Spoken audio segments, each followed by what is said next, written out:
Did you know dolphins call each other by names? Did you know your stomach acid can dissolve metal? Did you know smiling causes the release of certain hormones to physically make you feel better and alleviate stress? The actual act of smiling will make you happier, even if you say, "I am not happy." We have a wealth of information at our fingertips, and the capacity to learn is unfathomable and unrecognized by any generation before us.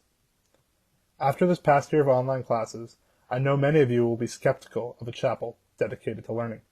But hear me out. Learning is the foundation to everything you do and everything you love. When you were born, you knew nothing beyond innate functions like breathing and crying. Some skills we obtain are more challenging than others, but in general, learning is the most valuable tool we have as human beings. Sometimes school feels impossible, and practicing soccer, even though you told your mom you didn't want to play this year, feels pointless. But the act of learning deserves more credit. It's easy to say, "I don't like school," for whatever reason, but to dislike learning is contradictory to our very existence. Let me tell you a few stories that have shaped my learning. Part 1. Multiplication races. In Ms. Reynolds' third grade class, I was obsessed with my multiplication tables. Twice a week, we would do these multiplication races where everyone was given a mad-minute worksheet of all the multiplications we had learned that week. The rush of the quiz was euphoric, and it prioritized speed over anything else. Students were pitted against each other, and speed and performance were valued over pure learning. I was not the best in my class. Nick Scott always beat me, but luckily I was usually one of the top finishers. Looking back, this competition lacked actual learning and taught us speed equals intelligence. My classmates who worked slower likely felt left behind, even though they were just as smart as I was. Move on to 7th grade, and after years of hard work, I got a 70% on the first math test of the year. After years of being good at math, I felt stupid and disheartened. Now I was the one left behind. Luckily, my parents encouraged me to keep at it, but for those who struggle with anxiety more, school can be stressful. A study from Britain revealed rewards for good grades have a negative impact and suggests that teachers should praise effort instead of success. Children who believe that their intelligence is fixed are less likely to make an effort to learn. They found that offering a reward on a competitive basis affects pupils' perception of their classmates. Shy children often become increasingly quiet or subdued. Essentially, competition discourages the growth mindset, which causes significant harm at younger ages. The nature of early competition encourages ranking between peers and equates test scores to intelligence. The way we learn is strange and can be counterproductive for many people. If I wasn't lucky enough to have a family and teachers who convinced me that math just takes practice, I may have avoided the subject and ended up shying away from STEM classes. Learning can be frustrating and unrewarding sometimes. Everything takes practice, though, and comparison to others can make the learning harder. Albert Einstein said, "Everyone is a genius, but if you judge a fish by its ability to climb a tree, it will spend its whole life thinking it's stupid." Whenever you feel frustrated, keep searching for your water. The Leaders Choir will now sing my first selection. Don't know much about history, don't know much biology, don't know much about a science book, don't know much about the French I took, but I do know that I love you, and I know that if you love me too, what a wonderful world this would be. Don't know much about geography, don't know much trigonometry, don't know much about algebra, don't know what a side rule is for, but I don't know 1 and 1 is 2. And if this one could be with you, what a wonderful world this would be. I don't claim to be an A student, but I'm trying to be. For maybe by being an A student, baby, I could win your love for me. Don't know much about history, don't know much biology, don't know much about a science book, don't know much about the French I took, but I do know that I love you, and I know that if you love me too, what a wonderful world this would be. La da ta ta ta ta. History. Biology. Science book. French I took, but I do know that I love you. And I know that if you love me too, what a wonderful world this would be.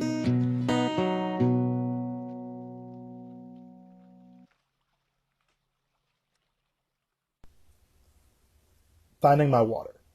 When I was growing up, I never quite found an activity I thrived in. I played many sports, including basketball, soccer, tennis, karate, and baseball for a while. When I came to Belknap, I learned how to sail, shoot archery, and play ultimate frisbee. But I never played on a team besides archery. I did theater, played the clarinet, but I did not find an activity that I truly loved. I'm thankful for all the great opportunities I had and everything I learned, but I experienced a lot of anxiety going to baseball games in middle school because although I was good enough to play, I did not have enough confidence to feel comfortable on the field. I had played baseball since I was in kindergarten, and although I was less excited to play each year, I didn't know what I would do or who I would be without it. Thankfully, in 7th and 8th grade, I tried football and that stuck a little better. It filled a gap that baseball had left in my extracurricular schedule, and I found more confidence in sports. Although I enjoyed football, it was not my great passion. After the season, I started going to the weight room to build my strength for next year, and on one of the first days, my football coach, Coach Bauer, persuaded me to try and throw the shot put for the track team. He confidently convinced me that throwing would improve my balance, strength, and football abilities. What I did not realize is this man had just introduced me to the sport I would love. For those of you who don't know the track event shot put, the first recorded competitions began during the Middle Ages as soldiers throwing cannonballs. The sport has grown since then and has been a part of the modern Olympics since 1896. Essentially, the competitor has a 16-pound ball and must use a circle that is 7 feet in diameter to accelerate the shot put and heave it as far as they can. A common misconception about shot put is the requirement of brute strength. Yes, all the professionals are built like a Mack truck, but some of the best throwers I've seen are tall and lanky. Strength is important, but the hidden secret to throwing far is precise technique. I won't go into the details, breaking down what it takes to throw far, but every position you hit while accelerating the shot put is critical. Dropping your elbow too low or lacking a good knee bend compounds tremendously. Mistakes no larger than an inch can cost you multiple feet in distance. Serious throwers need to spend time in the weight room to improve, but technique work and throwing over and over again is where we make our greatest improvements. I did not find something I was good at until the beginning of high school, and that's earlier than most. I've been fortunate enough to compete in shot put throughout college and found success at the D3 level by breaking a school record and being named a captain for the 2020 season. You told me at 10 years old, a husky kid who played sports but never was great at them, that he would be a collegiate athlete one day. I would have said you're lying. I will not do shot put forever, but throwing has been one of my great passions. It taught me strength, dedication, confidence, and given me a great activity to do with my brother. I found something I was good at and loved, and I enjoyed dedicating hours to learning the technique. It's absurd that I've thrown a shot put somewhere around 30,000 times based on my estimations, and it feels like I still have so much to learn. If you love what you're learning, the time you spend mastering your craft floats by like pine needles in the wind. There are a million things you can do with your time. Keep trying new things until something sticks. You're going to be bad at it when you first start, but keep practicing. Keep learning, and one day you'll be great.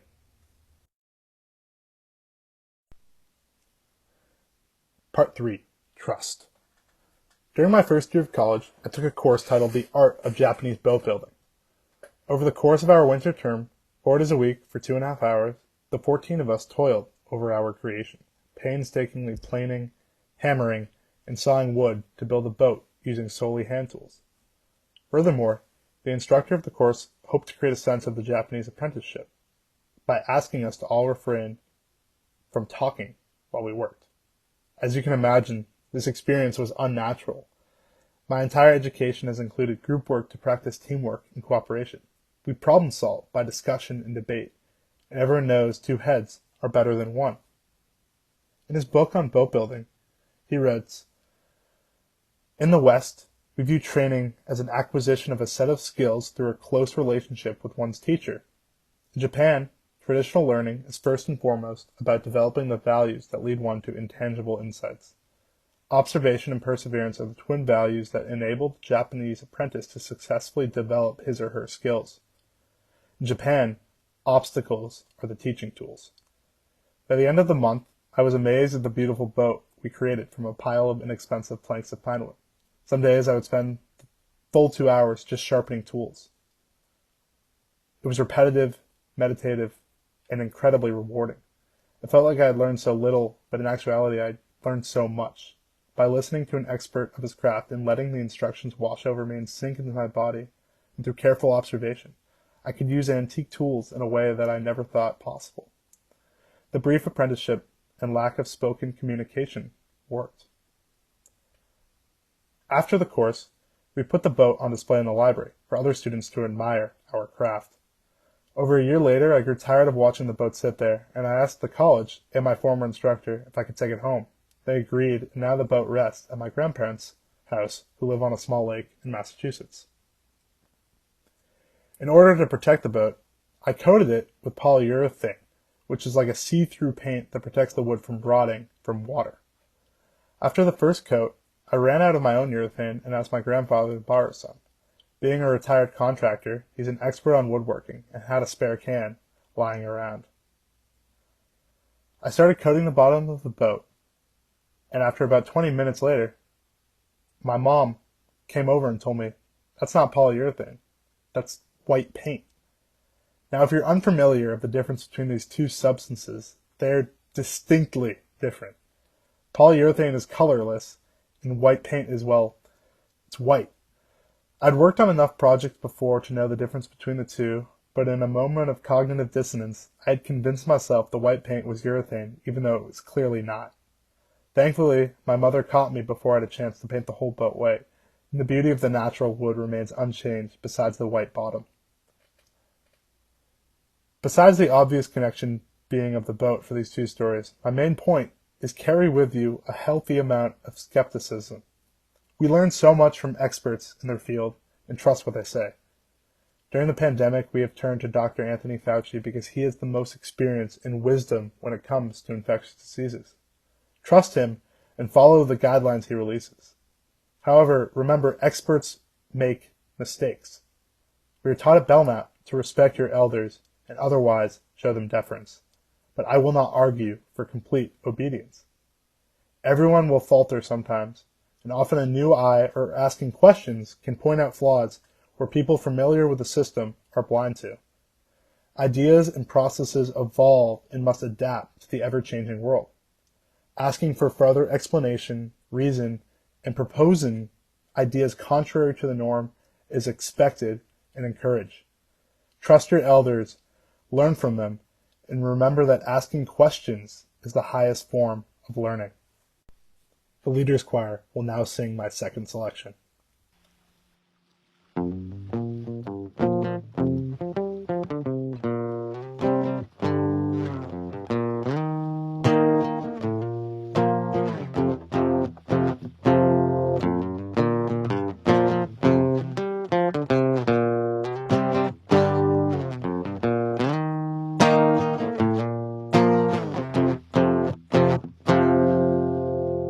Was a decorated journal with a heart of gold that likened him to all the stories he told of past battles won and lost and legends of old. A seasoned veteran in his own time. On the battlefield he gained respect for fame, with many medals of bravery and stripes to his name. He grew a beard as soon as he could to cover the scars on his face, and always urged his men on. But on the eve of great battle with the infantry and dream, the old general tossed in his sleep and wrestled with this meaning. He awoke from the night to tell what he had seen, and walked slowly out of his tent. All the men held tall with their chests in the air, with their courage in their blood and a fire in their stare. And it was a great morning and they all wondered how they would fare, until the old general told them to go home. He said, I have seen the others, and I have discovered this fight is not worth fighting.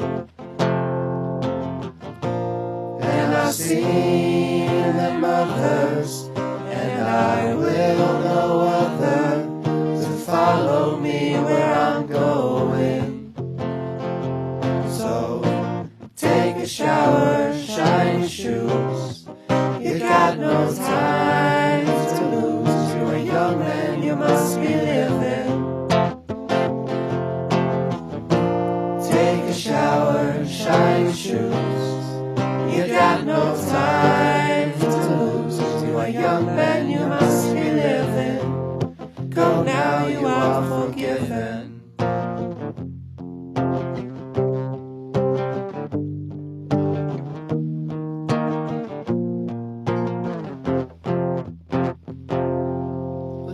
Stood fast with their guns on their shoulders, not knowing what to do with their contradicting orders. The general said he would do his own duty, but he would extend it no further. The men could go as they pleased, but not a man moved. Their eyes gazed straight ahead, till one by one they stepped back, and not a word was said. And the old general was left with his own words echoing in his head. He then prepared to fight. He said, I have seen the others, and I have discovered that this fight is not worth fighting. No, and I've seen them others, and I will know other to follow me where I'm going.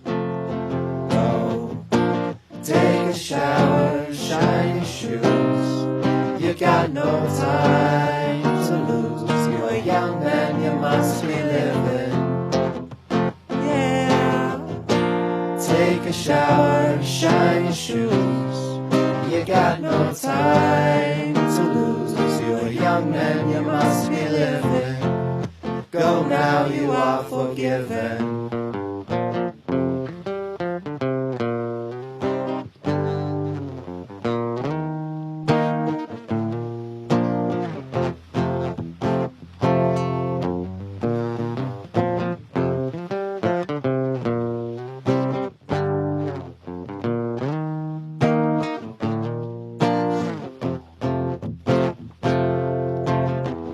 Go now, you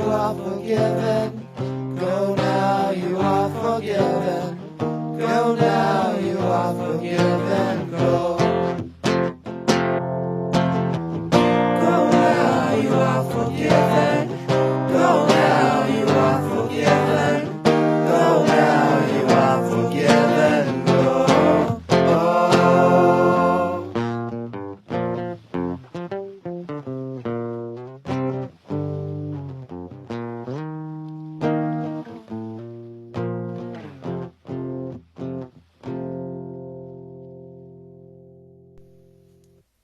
We have incredible access to a wealth of information between online books, YouTube, and countless other resources on the internet. There exists an infinite amount of information on exciting topics that allow us to learn at our own pace, yet we spend most of our time scrolling endlessly. I'm guilty of it too. Technology can be mind-numbing and toxic, but when used correctly, the internet holds the key to discovery. I will not try to convince you to stop playing video games or delete Instagram, but with extra time at home, learn something new. Whether it's a skill like juggling, an idea like existentialism, or something silly like the heart of a shrimp is in its head, push yourself to better yourself. Use this extra time at home as an advantage by letting curiosity drive and empower you.